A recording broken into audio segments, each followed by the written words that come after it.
Hello and welcome back everybody. So how you can add a user in a group? Okay, so there are multiple group and a group has multiple roles and responsibilities. Okay, so when we want that a user are able to do something bigger, just like a system administrative task, we provide the user system administrative power. Okay, so power, how we can provide power?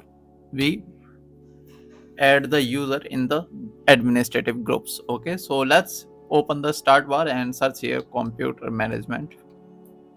Okay, click on computer management.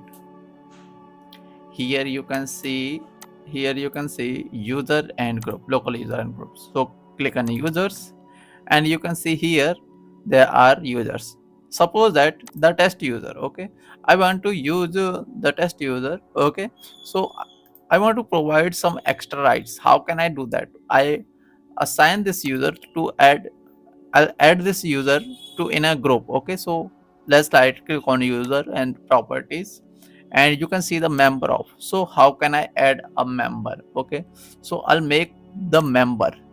Let's suppose when I click the add, you can see here advanced option. Go to advanced option, find now, and now you can see there are lots of groups here already created. Okay, you can see the administrator groups. If I make this user this group a part, okay, then the user will do everything as an administrative. Okay, user has a administrative permission. So apply.